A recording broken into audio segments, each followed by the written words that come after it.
Thank you for inviting me to be part of this service as we observe World Food Day. I think it is especially vital that we set aside time to consider those in need of life's basic necessities in the light of the humanitarian disaster that is unfolding in the Horn of Africa. Not to mention all the other places in the world that are in dire need. In some places they have too much water, and in others too little. I want to thank Strathroy United for your stellar efforts to raise money for the building of the daycare in Watford, South Africa, as you've supported Middlesex Presbytery in the Division of World Outreach's project that's been going since last Advent and which continues. We are about just over 1/3 of the way towards our goal of raising $120,000 at this time. I want to single out Nancy LaRock for her tireless efforts in bringing this project to your attention. Thank you, Nancy. I would like to start by reading a few paragraphs from a book that I have carried with me since my days in seminary when I took a liberation theology course. And it is by Leonarda and Clodovis Boff, who were both priests in Central Africa. One day in this arid region of northeastern Brazil, one of the most famine-stricken parts of the world, I, Clodovis, met a bishop going into his house. He was shaking. "Bishop, what's the matter?" He replied that he had just seen a terrible sight. In front of the cathedral was a woman with 3 small children and a baby clinging to her neck. He saw that they were fainting from hunger. The baby seemed to be dead. He said, "Give the baby some milk, woman." "I can't, my lord," she answered. The bishop went on insisting that she should, and she that she could not. Finally, because of his insistence, she opened her blouse. Her breast was bleeding. The baby sucked violently at it and sucked blood. The mother, who had given it life, was feeding it like the pelican with her own blood, her own life. The bishop knelt down in front of the woman, placed his hand on the baby's head, and there and then vowed that as long as such hunger existed, he would feed at least one hungry child each day. A woman of 40, but who looked as old as 70, went up to the priest after Mass and said sorrowfully, "Father, I went to communion without going to confession first." "How come, my daughter?" asked the priest. "Father," she replied, "I arrived rather late, after you had begun the offertory. For 3 days I have had only water and nothing to eat. I am dying of hunger. When I saw you handing out the hosts, those little pieces of white bread, I went to communion just out of hunger for that little bit of bread." The priest's eyes filled with tears, and he recalled the words of Jesus, "My flesh is real food. Whoever feeds on me will draw life from me."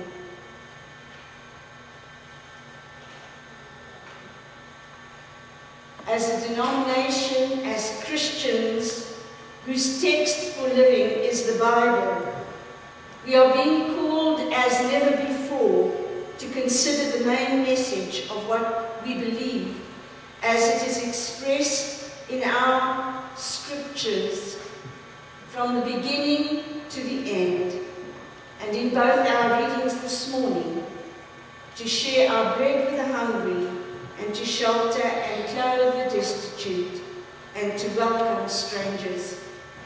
To give ourselves in service to the least of the least and the lowest of the low in this world. To stand up for justice, for caring and sharing, and to do all as though we were doing it for Jesus himself. We cannot do it all, but we can respond to God's prompting and call as these are set before us from time to time. God led me to the Wattville daycare because of my South African roots, and because I was able to go and spend time working there, first in 2005 and subsequently again and again.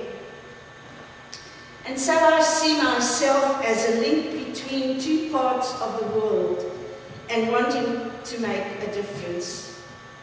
And so I'm going to share with you now the pictures. I'm talking like I'm over 100 slides, excuse me.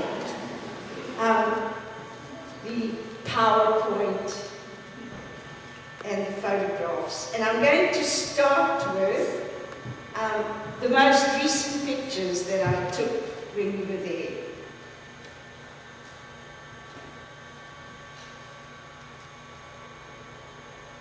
In July, or June rather, I was able to visit the daycare centre with Tommy, my daughter, and we found that they had been able to bring some metal steel containers onto the property to help house the children.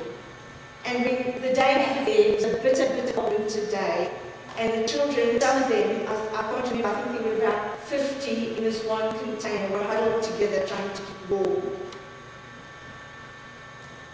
If they look well clothed, it's because the Benoni Central Church is a wealthy congregation, collects clothing and makes sure that children always are adequately clothed.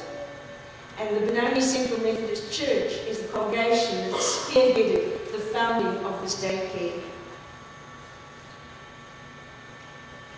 Can you imagine the temperature that day was about 5 degrees, maybe 4. I thought it was going to snow. And subsequently it did snow. It does snow in South Africa. And this past winter was the most cold winter they've had in living memory. That is the office, a little tin shanty, for the lady who was the secretary. Later on today, you will see some of this basic diet of the children. When I first visited, this was the main menu for the day.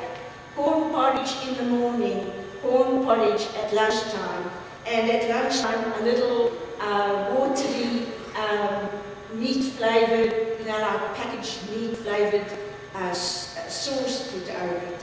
When I came home and I shared this with my two congregations, outreach committee, they said, what can we do? And one gentleman suggested that we start a campaign called Coins for Kids. And because of that campaign, we have been able to provide fruit and juice and our vegetables, as well as meat.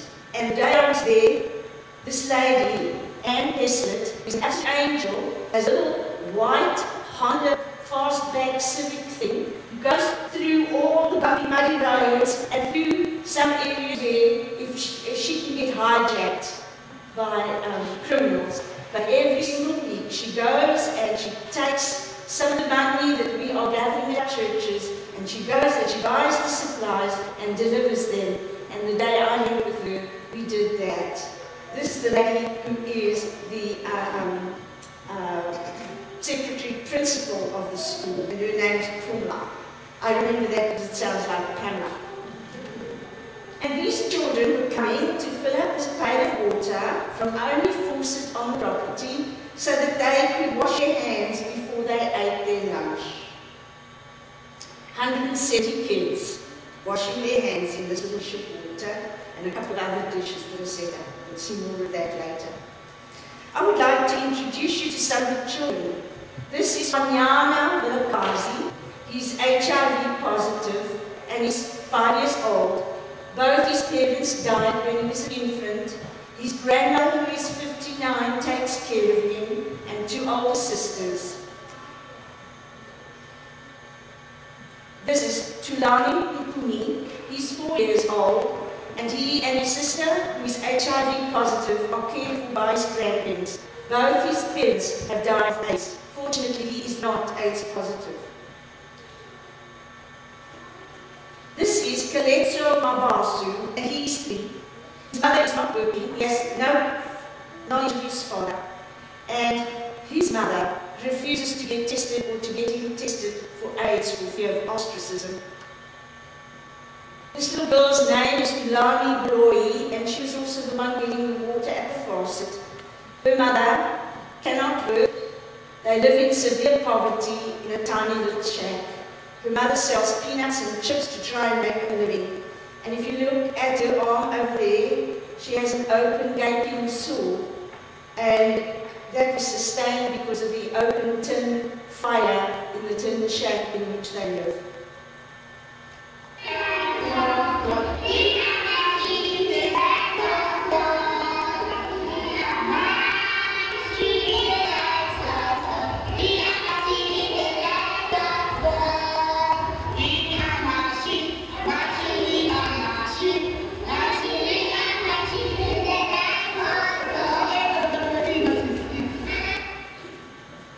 There they are again, and we're back to the beginning.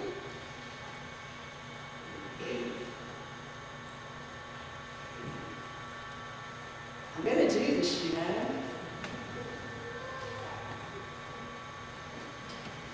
So it is that my 2 small congregations, by putting their loose change in separate little offering plates every week, raise enough money to make sure those children, all 170 of them, are getting one basic nourishing meal a day.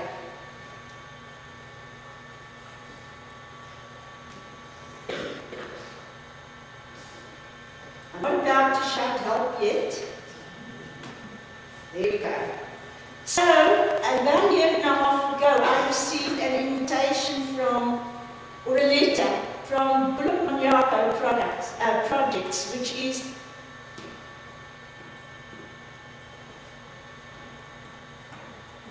an offshoot, a separate charity established by the Benoni Central Methodist Church, and they've engaged in numerous projects in the poorest parts of Benoni.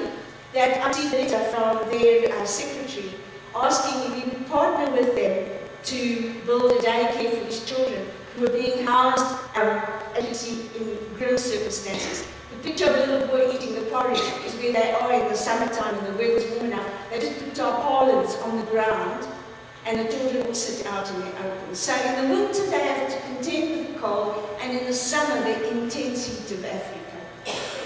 So arising out of that, through all the processes of the church, I presented this to Middlesex Presbytery last year, and we began the project of trying to raise the money to build this daycare. And as you can see, it's right in the center of South Africa, which is the southernmost country on the continent. The children are in desperate need of love and care. This little girl, on the day I was there, and she was crying and crying and crying, and I could hear her above the din of 150 children, which is how many children there were at the time, crying for her mother. And it was like this plaintive little mama, mama, above all the noise of the children. And I asked one of the teachers why she was so distraught. And she told me that her mother had died the previous week.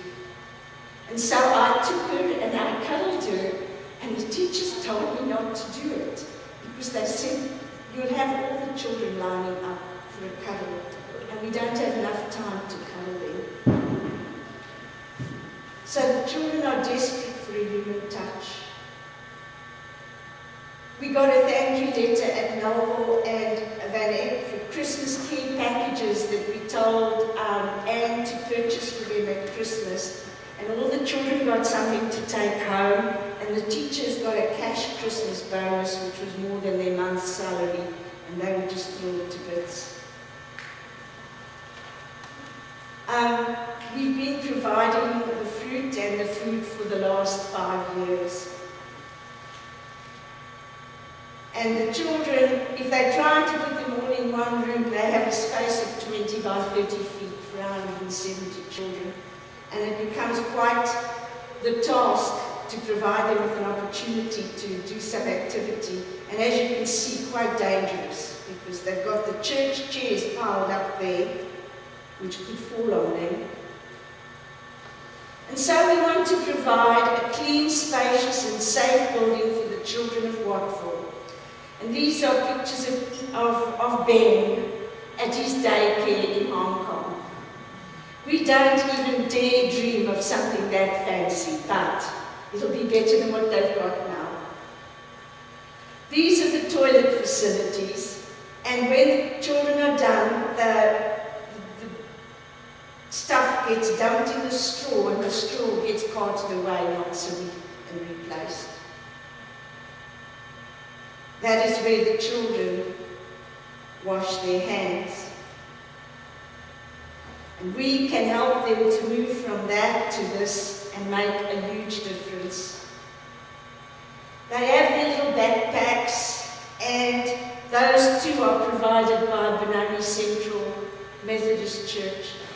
And just imagine what happens when it rains and now they have to scramble to get inside and get their stuff inside. I imagine they're packed like little sardines.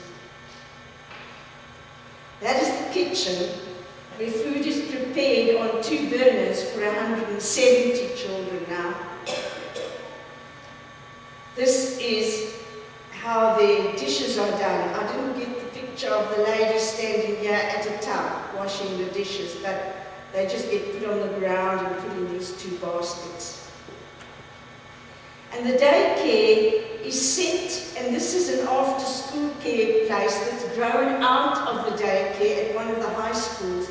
But if you see these tin shanties over here, that is where the area from which the children come. And so I invite you to make the dream come true as we continue to try and raise funds this fall and during Advent to bring joy and shelter and peace to the children of Watford. Thank you so much for your time and for having me here.